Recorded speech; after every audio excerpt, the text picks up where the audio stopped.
तो हरपाल नाम के एक भक्त थे भगवान के, खूब भजन करते थे, खूब साधना करते थे, नाम जप करते थे, कथा सुनते थे, लेकिन वो ब्याह नहीं कर रहे थे। क्यों? उनकी इच्छा थी कि जैसा मैं भजन करता हूं, जैसी मेरी भक्ति है, जैसा मेरा भाव ठाकुर जी के प्रति है, ऐसी कन्या मिले तो मैं ब्याह करूंगा, नहीं तो जीवन भर ऐसे ही रहूंगा।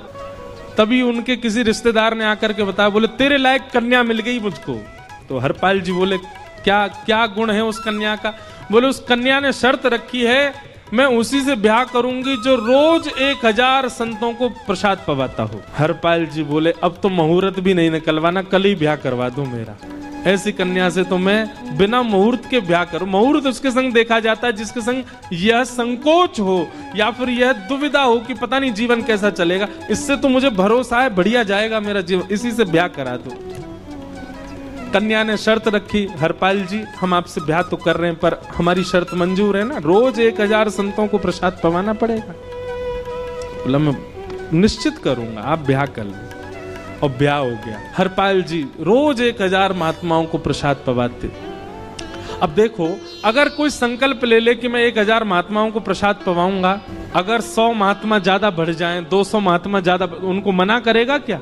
वो तो फिर अपराध बनेगा उससे। प्रसाद पवाने का संकल्प लिया तो जितने आए सबको बैठाने की जिम्मेवारी उसकी। ऐसी कथा में भी होता है, कथा में जितने लोग आए सबका स्वागत होना चाहिए, सबके लिए स्थान पर्याप्त होना चाहिए। कई जगह प्राइवेट कथा करा, हम तो मना कर देते, मत कराओ भैया, आपको अपराध लगेगा। क्यों? वैष्णव को पता चला कि कथा हो रही, वो सुनने आ गया, जगह नहीं मिली या फिर वो बैठ नहीं पाया, तो खाली रहे भले ही स्थान पर, फिर भी स्थान बड़ा रखो ताकि कोई भी आए तो कोई रहे ना कथा से, नहीं तो कथा कराने वाले को अपराध लगता है। वैष्णव बिना सुने चला गया।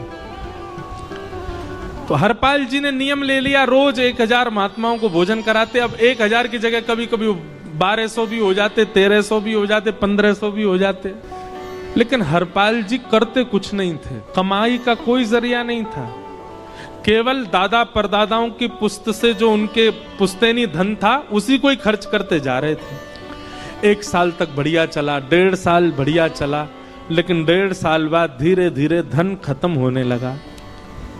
जैसे ही धन खत्म होने लगा, हरपाल जी बड़ी चिंता में आ गए, क्या करें। पत्नी को नहीं बताते थे, क्यों? बोले इससे तो शर्त लगी, इसको क्यों बताऊं अपना दुख, इससे तो शर्त, मेरी यही शर्त थी कि रोज 1000 संतों को भोजन कराना। तो हरपाल जी ने बाहर जाते और दुकानदारों के यहाँ से जाकर के कर्जा लेने लगे। और वो पुराने संपन्न थे तो किसी ने कर्जा देने से मना भी नहीं किया, सब देने लगे, बोले ले जा। इतना कर्जा कर लिया, 6-7 महीने तक कर्जे में भी उनके संत सेवा बंद नहीं हुई। 6-7 महीने बाद मांगने वालों ने मांगना शुरू किया, बोले हमारा दो, हमारा दो, हमारा दो। किसी का नहीं दे पाए तो पूरे नगर में ये हो गया कि भैया हरपाल जी अब पहले जैसी स्थिति में नहीं है, कर्जा इनको देना बंद करो, ये देते ही नहीं है पैसा लौटा करके। सब बिगड़ने लगा, धन नष्ट हो गया, इज्जत चली गई, लेकिन उनकी संत सेवा नहीं रुकी, रोज संत सेवा करते। एक दिन मन में विचार करने लगे, अब क्या करूं, अब तो मुझे कोई कर्जा भी नहीं देता, गहने भी सारे बिक गए, धन भी सारा खत्म हो गया। तो हरपाल जी ने मन बनाया कि मैं चोरी करूंगा, और चोरी करके ठाकुर जी, आप लोग मत करना ऐसा, चोरी करूंगा। हरपाल जी चोरी करने जाने लगे, लेकिन हरपाल जी का नियम था कि वो किसी के धन की चोरी नहीं करते थे। संपन्न लोगों के घर में जाते थे और उनकी रसोई घर की सामग्री चुरा लाते थे, चीनी, दाल, आटा, चावल, मूंग, नमक, मिर्च, ताकि भंडारा हो जाए सुबह। इस प्रकार महाराज चोरी होने लगी, एक घर की हुई, 2 घर, अब तो हल्ला होने लगा, बोले कि घरों की सामान, राशन चोरी हो जाता है। वो बड़ा विचित्र चोर है, धन नहीं चुराता है, राशन चुरा के भागता है। ऐसी चोरी होने लगी महाराज। अब तो लोगों ने अपने अपने घरों में पहरेदारी शुरू कर दी कि चोरी ना हो, तो हरपाल जी को और दिक्कत होने लगी, क्या करें, कैसे करें। धीरे धीरे हरपाल जी इस स्थिति में आ गए कि अब संपन्न लोगों के यहाँ उन लोगों को ढूंढते जो ना कभी संत सेवा करते ना वैष्णव सेवा करते, और उन लोगों के यहाँ जाकर के थोड़ा बहुत धन चुरा लेते, स्वर्ण चुरा लेते। करना कुछ नहीं, अपना घर नहीं बनाते थे, बसाते थे, संत सेवा करते थे। ठाकुर जी रीझ गए हरपाल से। ठाकुर जी बोले देखो ये सब चोरी कर करके और मेरे संतों को पवा रहा है। ठाकुर जी बोले इस पर अनुग्रह करने जाना है। भगवान सिंहासन से उठ करके तैयार होने के लिए गए और बढ़िया महाराज नकली सी मूछ लगा करके, ऊपर सिर पर पाग पहन करके और थोड़ा पेट सा बाहर निकाल के, गले में खूब सारी जंजीर डाल के, हाथों की हर उंगली में अंगूठी पहन करके, सोने की जूतियां डाल करके, कौंधनी सोने की पहन करके, और एक बैंत समझते, वृद्ध लोग लेकर के चलते, बैंत सोने का मड़ा हुआ बैंत लेकर के ठाकुर जी तैयार हो गए, एक सेठ जी बन गए। लक्ष्मी मैया ने पूछा, भगवान बड़ा सुंदर स्वरूप धारण किया, कहाँ जा रहे हो? बोले अपने एक भक्त से मिलने जा रहे हैं। रुक्मणी जी बोली मैं भी चलूंगी। भगवान बोले तुम मत चलो, तुम उसको पहचान नहीं पाओगे, तुमसे अपराध बनी जाएगा। बोले नहीं भक्त दर्शन करने मैं तो जाऊंगी। भगवान बोले जल्दी तैयार हो जा। रुक्मणी जी एक सेठानी बन गई, ठाकुर जी सेठ जी बन गए, और दोनों ने मन में विचार किया कि हरपाल जी को दर्शन देना है। और यहाँ हरपाल जी की स्थिति क्या थी? अब संत सेवा के लिए कहीं से भी धन नहीं मिल रहा था, तो हरपाल जी एक मार्ग पर जाकर के बैठ गए और सोचने लगे कोई धनवान यहाँ से निकलेगा तो उसको लूट लूंगा और लूट के भाग जाऊंगा, सारा धन संत सेवा में लगा दूंगा। तभी उस मार्ग पर कोई और तो आया नहीं, ठाकुर जी सेठ बन करके आ गए। और महाराज खूब सारे गहने पहन करके, पाग बढ़िया सोने की जड़ाऊ पाग पहन करके, ऐसे वस्त्र पहन करके, और छम छम करते चलते आ रहे हैं। उन गहने ही बज रहे हैं ठाकुर जी के।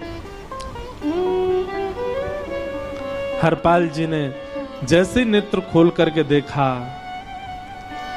ठाकुर जी के रूप यौवन और सबरी उनके श्रृंगार को देख करके हरपाल जी बोले ये तो 1 साल के भंडारे की व्यवस्था आ रही है सामने से। इतने में ही सेठानी जी रुक्मणी जी भी आई, उनको ओहो ये तो कम से कम 5-10 साल की व्यवस्था आ रही है। अगर ये दोनों लूट लिए जाएं तो 10 साल चोरी नहीं करनी पड़ेगी। देखो कितना धन संपन्न। हरपाल जी के बगल में जैसे ही ठाकुर जी पहुंचे, हरपाल जी बोले भैया जय श्री कृष्ण प्रणाम। ठाकुर जी तो नाराज हो गए, क्या भगवान का नाम बोलता है सुबह सुबह? तुम सब लोग बड़े पाखंडी हो, ढोंगी हो, और हमने सुना इस गांव में एक रहता है वो चोरी डकैती करता है और फिर कहते हैं संत सेवा करता है। ऐसी काय बात की चोरी भैया? करता तो चोरी है, भली उससे भली संत सेवा करता हो। नाम उसका हरपाल है, हम सब जानते हैं। भगवान का नाम मत लो हमारे सामने। हरपाल जी समझ गए वो तो बिल्कुल भगवत विमुख है, इसकी तो एक अंगूठी भी नहीं छोड़नी मुझको, इसका तो सब लेके जाऊंगा। अगर ये बदले में जय श्री कृष्णा बोलता तो 1 गहना छोड़ देता इसका में, पर ये तो इतना बिखर रहा है भगवान का नाम सुन के, इसका कुछ नहीं छोड़ूंगा, सब ले जाऊंगा। हरपाल जी बोले हाँ भैया एक रहता तो है डकैत इस गांव में, और उसका कोई पता नहीं है, वो कभी भी आ जाता है। लेकिन एक मार्ग जंगल में होकर के है, उसमें गांव में नहीं जाना पड़ता, जंगल से गुप्त चुप निकल करके पूरे गांव पार हो जाएंगे, आप शहर पहुंच जाओगे। उसका रास्ता मुझे ही पता है। सेठ जी बोले तो तुम हमको पार करवा दो। हरपाल जी बोले मैं पार तो करवा दूंगा, लेकिन भगवान मेरे घर कुछ मेहमान आए हैं, उनके भोजन आदि की व्यवस्था के लिए मैं तो बाजार आया था, मेरे पे धन नहीं है। आप यदि मुझको कुछ दे देंगे तो मैं घर पर व्यवस्था करके आऊंगा, तुरंत आपको लेकर के गांव पार करवा दूंगा। ठाकुर जी ने उसको कुछ सोने की मोहर दे दी, बोले लो तुम अपने घर की व्यवस्था कर आओ। हरपाल जी ने सामग्री खरीदी, घर पर पहले व्यवस्था करके आए। बोले आज की व्यवस्था हो जाए, क्योंकि आज तो 10 साल का सब चोरी करना समय लगेगा। पत्नी से कहा भोजन प्रसादी बनाओ, संतों को पवाओ, संत पूछेंगे मैं कहाँ है तो कहना कि आप लोगों की 10 साल की व्यवस्था करने गए आज। हरपाल जी लौट करके आए और सेठ जी से कहा आइए आइए चल दीजिए मेरे साथ और हमारे संगी चलना बिल्कुल। ठाकुर जी रुक्मणी जी चलने लगे। जैसे ही विहंगम जंगल में पहुंचे, भयंकर भयावह जंगल, बीच जंगल में जैसे ही पहुंचे, हरपाल ने पीछे मुड़ करके देखा, दोनों चले आ रहे हैं। तुरंत महाराज वो तो अपने रूप में आ गया, शेर की तरह गर्जना करने लगा, अपनी लाठी धर दी सामने और अपने सिर का स्वाफा निकाल करके सामने बिछा दिया। भगवान जो सेठ जी के रूप में आया, भगवान बोले भैया ये क्या कर रहे हो? बोले मैं ही हरपाल हूं। सारे सामग्री निकालो, डाल दो यहाँ पे, एक चीज भी मत छोड़ना, नहीं तो तुम जानते नहीं हो तुम्हारा क्या करूंगा। ठाकुर जी तो थर थर कांपने लगे। रुक्मणी जी बोली देखो कैसा नाटक कर रहे हैं, रावण के आगे नहीं डरे थे, कुंभकर्ण के आगे नहीं डरे हिरण्यकश्यप के आगे नहीं डरे और वो हरपाल के आगे ऐसे कांप रहे हैं। भगवान तो मन की सब समझ जाते हैं, कौन ही मार रहे हैं, वो तुम भी कांपो क्यों? बोले भक्त है भैया, ये हमारो भक्त है। अनुब्रजम में हम नित्यम पूये ये तन्य रेणु भी, इसने हमारे लिए सब गवा दिया, हमारे वैष्णव संतों के लिए सब लुटा दिया, इसके आगे भयभीत होने में कोई लज्जा नहीं। लक्ष्मी नारायण दोनों कांप रहे हैं और हरपाल कह रहा सब निकालो, ए सेठानी जी कान के कुंडल उतारो। कान कुंडल उतार दिए, नाक की नथनी उतार दी, सब उतार के धर दिए, हाथों के सब कड़ूला आदि भी धर दिए। भगवान ने भी अपने सब उतार। बोले बैत कहाँ लेके जा रहे, उसको भी धर दो। बोले अरे भैया बुढ़ापे की लाठी, हम गिर जाएंगे। बोले कुछ नहीं गिरोगे, धर दो इसको। जीवन में कभी राम ना, जय श्री कृष्ण बोलने पे चिल्ला रहे थे मुझ पे, रखो इसको यहाँ। सारा धर दिया। बोले बहुत बढ़िया हो गया, अब 10 साल की व्यवस्था हो गई। इतने में भगवान की कनिष्ठ उंगली में एक अंगूठी थी। हरपाल बोला ये कहाँ बचा के ले जा रहे हो, उसको दो। बोले अरे भैया ये तो बहुत बचपन की हमारी अंगूठी है और ये आज तक हमारी निकली नहीं है और ये निकल ही नहीं पाएगी, इसको बाहर हम निकाल ही नहीं सकते, इसको तो रहने दो हमारे पास। बोले तुम क्या जानो, इस अंगूठी से कम 1 हफ्ता संत भोजन होगा और तुम पे तो दया करनी नहीं है। चिल्लाए थे मुझ पे जय श्री कृष्ण बोलने पर, निकालो इसको। भगवान खूब प्रयास करें, वो नहीं निकले तो हरपाल जी ने उंगली पकड़ी। बोले इसको काट देता हूं मैं, तुम्हारे पास उंगली रहने का कोई काम नहीं है, तुम उंगली से करते ही क्या हो। और महाराज जैसे ही उंगली पकड़ करके काटने का मन किया, वो काटने ही वाले थे, इतने में ही द्वारिकाधीश भगवान शंख चक्र गदा पद्म धारण करके प्रकट हो गए सामने। रुक्मणी जी महालक्ष्मी के रूप में प्रकट हो गई और दोनों ने अपने अंक में हरपाल को भर लिया। हरपाल जी समझ नहीं पा रहे ये क्या हुआ, दूर हटे। बोले नाथ हम साक्षात द्वारिकाधीश, ये साक्षात रुक्मणी तुम्हारी भक्ति से प्रसन्न होकर तुमको दर्शन देने आए। हरपाल जी घुटने के बल बैठ गए, रोने लगे, सर रख दिया चरणों में, पटकने लगे। बोले नाथ मैंने अपने नाथ को लूटा, आज मैंने अपने स्वामी के साथ डकैती कर रहा था, मैं अपने स्वामी की उंगली काटने पर मजबूर हो गया था, इसका मतलब तो मैं पापी हूँ। मेरा पाप इतना प्रचंड हो गया कि मैं आपके रूप को नहीं पहचान पाया। भगवान ने हृदय से लगा, नहीं हरपाल तुमने कभी अपने लिए प्रयोग थोड़ी किया, तुम्हारी पत्नी भूखे सो जाते हो लेकिन संतों को भूखा नहीं जाने देते। ठीक है उसके लिए भले ही तुमने वह गलत मार्ग अपनाया जो नहीं अपनाना चाहिए था, परंतु उसमें उद्देश्य कोई और तो नहीं था, मेरे जनों की सेवा ही तो थी, मेरे वैष्णवों की सेवा। और देखो हरपाल एक मेरी बात सुनो, आज तुम्हारे मन में ग्लानि होती है कि तुमने दूसरों का धन हड़प करके और उससे संत भोजन कराया।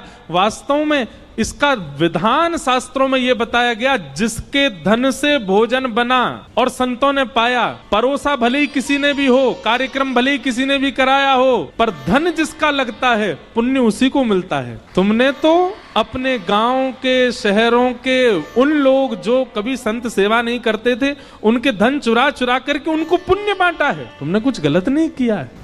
हाँ अपने प्रयोग में यदि लेते तो पाप हो जाता, लेकिन तुमने तो एक रत्ती भी अपने प्रयोग में नहीं ली, सब संतों में लगा दी और जितने लोगों का धन चुराया उन सबको पुण्य प्रदान कर दिया। हम तुमसे बड़े प्रसन्न हैं। हरपाल जी चरणों से लिपट गए, बोले नाथ आप बड़े कृपालु, बड़े दयालु। भगवान बोले अब हमने दर्शन दे दिया, अब हम जाएं। और सुनो ये सारा धन हमने दिया है, 10 साल का नहीं होगा इससे। तो बोले जब तक तुम जीवित रहोगे तब तक की सेवा बनेगी, इससे संत सेवा चलती रहेगी। ये सारा धन आभूषण हम लेकर के इसीलिए आए थे ताकि तुमको अब कभी किसी से मांगना ना पड़े, किसी से हड़पना ना पड़े। भगवान जाने लगे तो हरपाल जी चरणों में गिर गए, बोले नाथ आज मैं आपके दर्शन कर पाया, मैं संत सेवा कर पाया, इसमें सबसे बड़ा योगदान मेरी पत्नी का है। उसने नियम नहीं बनाया होता तो शायद मैं कभी ऐसा नहीं करता। आप उसको दर्शन दिए बिना जाएंगे, मैं उसको क्या बताऊंगा, मैं उससे जाके कह भी नहीं पाऊंगा कि आप मुझे मिले और उसकी वजह से आप मुझे मिले हो, कृपा कर उसको दर्शन दे दीजिए। ठाकुर जी बोले ठीक है। तुरंत लक्ष्मी नारायण भगवान ने छोटे छोटे बालकों का रूप धारण कर लिया और हरपाल जी की गोद में बैठ गए और हरपाल जी अपनी गोद में लेकर के ठाकुर जी को घर पर आए और आकर के अपनी अरे सुनो देखो कौन आए हैं। जैसे बाहर आकर के देखा तो नन्हे से ठाकुर जी, नन्ही से रुक्मणी जी गोद में बालकों की भांति बैठे हैं। बोले अरे इतने सुंदर सुंदर बालक। बोले बालक नहीं है, ये साक्षात जगन्नाथ भगवान, साक्षात रुक्मणी जी, साक्षात द्वारिकाधीश हैं। तुरंत ठाकुर जी अपने रूप में प्रकट हो गए और दोनों दंपति को दर्शन दे करके भगवान वहां से प्रस्थान कर गए।